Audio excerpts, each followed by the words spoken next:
ఏపీకి బీపీసీఎల్ పరిశ్రమ ఫలించిన చంద్రబాబు ప్రయత్నం.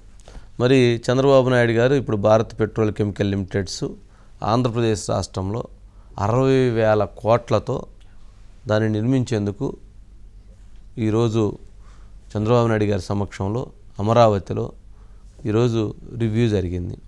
దీనికి సంబంధించి 60,000 కోట్లు అంటే 5,000 ఎకరాలు రాష్ట్ర ప్రభుత్వం కనుక అలాట్ చేయగలిగితే 5,000 కోట్లతో వాళ్ళు పని మొదలు పెడితే 5,000 కోట్లతో జరిగేటువంటి 5,000 ఎకరాల్లో జరిగేటువంటి అభివృద్ధి ఏంటంటే దాదాపు 1,00,000 మందికి ప్రత్యక్షంగా పరోక్షంగా ఎంప్లాయ్మెంట్ వస్తుంది.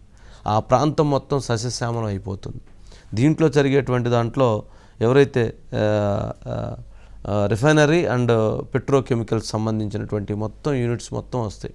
ఈరోజు బీపీసీఎల్ సిఎండి కృష్ణకుమార్ గారు వాళ్ళ సంస్థ ప్రతినిధులు, అట్లాగే ఎంపీ మచిలీపట్నం ఎంపీ బాలశౌరి గారు వాళ్ళందరూ కూడా వాళ్ళని తీసుకొచ్చి వాళ్ళని కల్పించి వాళ్ళతో మాట్లాడిన తర్వాత వాళ్ళు చెప్పిన అంశాలన్నీ విన్న తర్వాత దీన్ని ఎలా ఎగ్జిక్యూట్ చేద్దాం, ఇమీడియట్గా దీన్ని ఎలా చేయాలి అనే దానిపైన ఒక టాస్క్ టీంని ఏర్పాటు చేసి తక్షణం దాన్ని ఇంప్లిమెంట్ చేయండి అని చెప్పని కూడా ఆదేశించినటువంటి పరిస్థితి.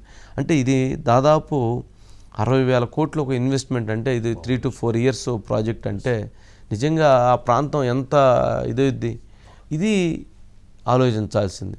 అంటే ఆయన ఇలాంటి ఆలోచనలు చేసి ఇలా రివ్యూలు పెట్టుకుని ఇలా మీటింగ్ పెట్టి ఎంప్లాయ్మెంట్ జనరేట్ చేయాలి, అభివృద్ధి చేయాలి రాష్ట్రాన్ని అంటారు. వీళ్ళేమన్నా ఆయన వేసేయాలి అంటారు.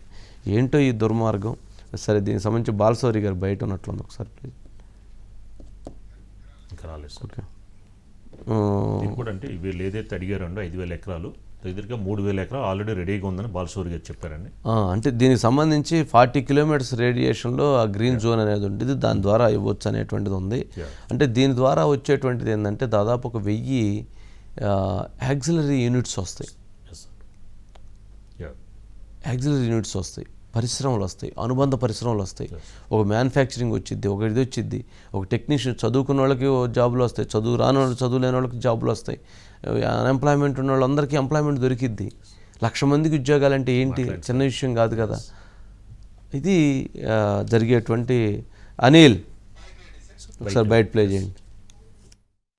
మొన్న గౌరవ ముఖ్యమంత్రి చంద్రబాబు నాయుడు గారు ఢిల్లీ వచ్చినప్పుడు మనకున్నటువంటి హక్కు ఏపీ రీఆర్గనైజేషన్ యాక్ట్లో ఉన్నటువంటిది రిఫైనరీ కావాలని చెప్పేసి కేంద్ర పెద్దలందరిని అడగటం, ప్రధానమంత్రి గారిని, పెట్రోలియం మినిస్టర్ గారిని కూడా అడగటం జరిగింది. దాని మీద వెంటనే కేంద్ర ప్రభుత్వం కూడా స్పందించి ఒక మంచి refinery factory, oil refinery factory ఆంధ్రాలోకి దాదాపు 60,000 కోట్ల రూపాయల పైన వెచ్చించి పెట్టడానికి ప్రయత్నాలు జరుగుతూ ఉన్నాయి.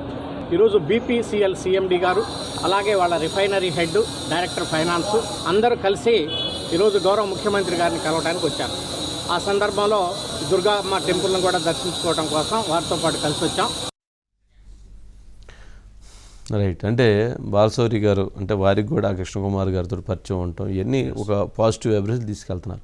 ఇక్కడ గమనించాల్సిన అంశం ఏంటంటే ఎవరైతే అదీప్ సింగ్ పూరి, ఈయన పెట్రోలియం శాఖ మంత్రి, ఈయనతో రివ్యూ ఎప్పుడైందండి? మొన్న 6వ తారీఖు అయింది. 2 days అక్కడ ఉన్నారు కదండి. 6-7 తారీఖుల్లో అయింది. 6-7 తారీఖుల్లో మీటింగ్ అయితే వాళ్ళు ఎన్నో తారీఖు అండి? 10వ తారీఖు. అంటే 3 రోజుల వ్యవధిలో దానికి సంబంధించినటువంటి బీపీసీఎల్ ఎండీని, వాళ్ళకి సంబంధించిన ప్రతినిధులని మొత్తాన్ని అక్కడి నుంచి అక్కడ తీసుకొచ్చారు. 3 రోజులే, 72 గంటలు, 72 hours వాళ్ళని కేంద్ర మంత్రితో మాట్లాడటం, వాళ్ళని తీసుకురావటం, వాళ్ళని తీసుకొచ్చి ఇక్కడికి తీసుకొచ్చి ఇన్వెస్ట్మెంట్ సంబంధించినటువంటి మీటింగ్ రివ్యూ చేసుకోవటం, వాళ్ళని గ్రౌండ్ పంపించి దానికి సంబంధించిన ప్లాన్ చూపించటం.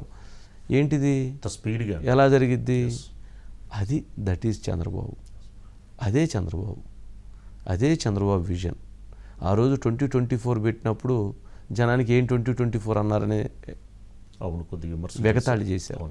ఇప్పుడు మరలా 2050 అన్నారు. ఇప్పుడు కూడా వెగతాళి చేసేటువంటి వాళ్ళు ఉన్నారు.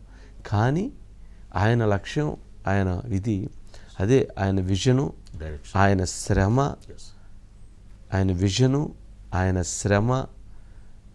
ఆయన సంక్షేమం, ఆయన అభివృద్ధి ఈక్వల్ టు చంద్రబాబు.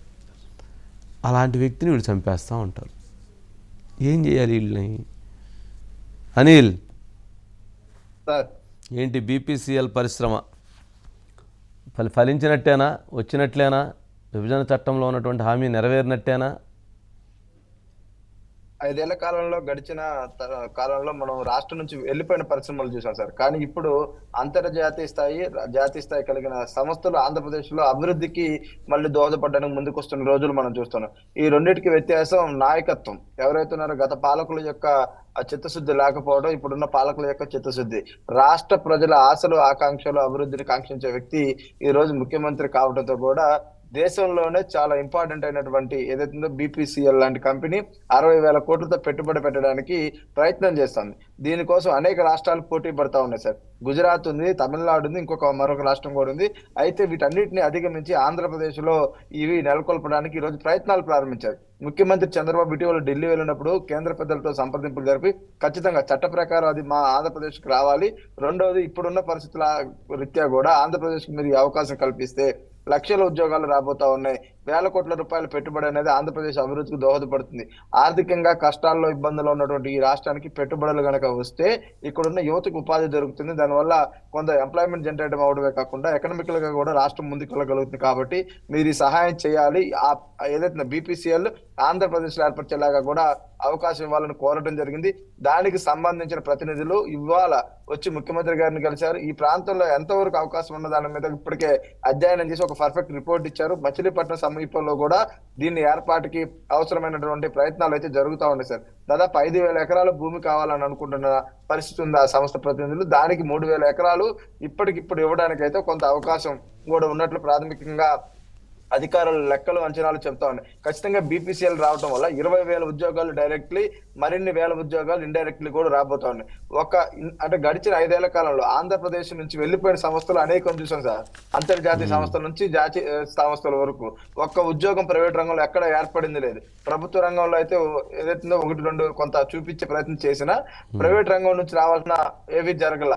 ఇవాళ ప్రభుత్వం, ప్రైవేట్ రంగంలో కూడా 20 లక్షల ఉద్యోగాలు కల్పిస్తామని ఎన్నికల మేనిఫెస్టోలో కూటమి ప్రభుత్వం చెప్పింది. దాని అనుగుణంగానే ఈ రోజు వారి ప్రజల ఆశలు, ఆకాంక్షలు నెరవేర్చే విధంగా ముందుకు వెళ్ళడం. ఖచ్చితంగా బీపీసీఎల్ లాంటి సంస్థ 60,000 కోట్ల రూపాయలు పెట్టుబడి పెట్టడం అనేది ఖచ్చితంగా ఆంధ్రప్రదేశ్ ప్రజలకు ఒక వరం అవుతుంది. ఇది రావాలని చెప్పి అటు ప్రజలు, ఇటు ప్రభుత్వం చాలా ఒక యజ్ఞంలాగా పోరాడుతున్న పరిస్థితి కనిపిస్తా ఉంది. ఖచ్చితంగా ఇతర రాష్ట్రాలతో పోరాడి నిలవాలి అంటే ఇలాంటి సంస్థలు రావాల్సిన ఆవశ్యకత అయితే ఏపీకి ఉంది సార్.